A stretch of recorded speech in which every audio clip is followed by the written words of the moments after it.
जीवन में 10 इंद्रियां हैं इस देह में, और 10 इंद्रियों में सबसे पहले विकसित जो होती है वह श्रवणेंद्रिय होती है। जब हम मां के गर्भ में होते हैं तभी से हम सुनना शुरू कर देते हैं। मां के गर्भ में चलने की अनुमति नहीं है, मां के गर्भ में बोलने की अनुमति नहीं है, मां के गर्भ में खाने की भी अनुमति नहीं है, पर मां के गर्भ में सुनने की अनुमति है। कि अगर मां के गर्भ में सुनने की अनुमति नहीं होती तो अभिमन्यु कभी चक्रव्यूह तोड़ना नहीं सीख पाते। मां के गर्भ में अगर सुनने की अनुमति नहीं होती तो फिर भक्तराज प्रहलाद मां के गर्भ में भागवत नहीं सुनते। बहुत सावधानी से सुनना, ये बहुत सूक्ष्म बातें हैं। इसलिए जितनी संसार की क्रियाएं हैं उनमें सुनना ही प्रधान है, क्योंकि इसे हम मां के गर्भ में भी कर सकते हैं। और सावधानी से सुनना। खाना पीना देखना चलना बोलना तब तक है जब तक आपका जीवन है, लेकिन सुनना जन्म के पहले भी है और सुनना मृत्यु के बाद भी होता है। अब मृत्यु के बाद अगर नहीं सुनते तो वो लोग प्रेत बने। धुंधकारी ने भागवत सुनी होती, बांस में बैठकर प्रेत ने, धुंधकारी ने मृत्यु के बाद भागवत सुनकर अपना कल्याण किया। धुंधली ने भागवत सुनी। सुनना वो क्रिया है जो जन्म से भी पहले शुरू हो जाती है और मृत्यु के बाद भी। सुनना वो क्रिया है जो मूर्छा में भी सुनी जाती है।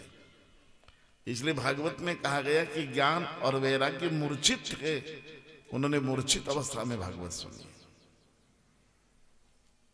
और आपको एक और बड़ी बात बताऊं, मुझे कई बार लोग पूछते हैं कि कथा में आकर सो जाएं, तो हमने कहा सो जाना कोई दिक्कत नहीं है, निंद्रा में भी सुनने की अनुमति है। अगर आपने नींद में सुनना न सुना होता तो बोलो फिर अलार्म कैसे सुनाई देता आपको? अजी उठो चाय बन गई, ये आप नींद में ही तो सुनते हैं, तब तो फिर आपकी नींद खुलती है। इसलिए सुनना ऐसी क्रिया है जो सुषुप्ति में भी होती है, जागृति में भी होती है, मृत्यु से पहले भी होती है, जीवन में भी सुनना होता है और जीवन के बाद भी सुनना होता है। इसलिए सुनना ही सबसे प्रधान क्रिया है जीवन में। और इसकी बड़ी सुंदर चर्चा मानस के सुंदरकांड में हुई। जब श्री हनुमान जी महाराज के पास विभीषण जी पहुंचे, हनुमान जी ने पूछा कैसे आए? बोले बड़े भाई रावण ने निष्कासित कर दिया, लंका से लात मार के भगा दिया, तो हम क्या करें? बोले अब आप ही कर सकते हैं कुछ। बोले क्या? बोले मुझे भगवान श्री राघवेंद्र सरकार के चरणों की शरण चाहिए।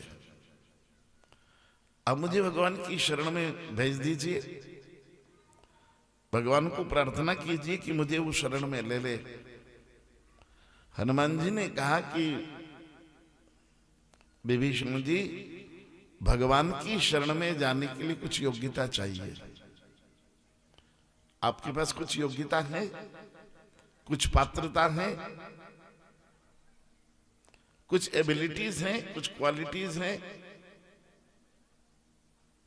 आपके पास क्या है जिसके कारण आप भगवान की शरण में जाना चाहते हो? क्या पात्रता है, क्या योग्यता, क्या अर्हता है, क्या पुण्य किया आपने, क्या धर्म किया आपने, कौन से सत्कर्म किए? विभीषण जी रो पड़ते हैं हाथ जोड़कर कि मेरे पास कुछ भी नहीं है, कुछ भी नहीं। बोले क्यों नहीं किया कुछ? बोले तामस तन कछु साधन नाही और प्रीति न पद सरोज मन माही। मेरा ये शरीर तामसी है और तामसी तन होने के कारण, तमोगुणी होने के कारण मैंने कोई भी सत्कर्म नहीं किया, कोई भी साधन नहीं किया। ना मैंने जप किया है, ना पूजा की है, ना पाठ किया है, ना दान किया है, ना हवन किया है, ना यज्ञ किया है, ना तीर्थों का सेवन किया है, न गंगा स्नान किया है, ना कोई परोपकार किया, ना कोई परमार्थ किया, मैंने कुछ भी नहीं किया।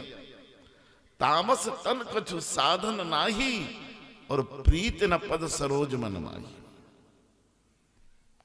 भगवान के चरणों में मेरा प्रेम भी नहीं है। और महाराज मेरी स्थिति तो और खतरनाक है। बोले कौन सी? बोले करेला वो भी नीम चढ़ा। बोले मतलब? बोले नाथ दशानन कर्मी भ्राता निश्चर वंश जन्म स्वरूप राता। राक्षस के कुल में पैदा हुआ हूं, रावण का छोटा भाई हूं। हनुमान जी ने हाथ जोड़े तो लौट जाइए। जब आपके पास कोई योग्यता ही नहीं तो आपको भगवान के शरण कैसे मिल सकती है? लौट जाइए। विभीषण जी ने कहा लौट ही जाता हूं। लौटते लौटते बस मुड़ ही रहे थे कि अचानक ध्यान आया और कहा हनुमान जी महाराज मैंने बस एक सत्कर्म किया है। बोले कौन सा? बोले मैंने भगवान की कथा सुनी। कहां?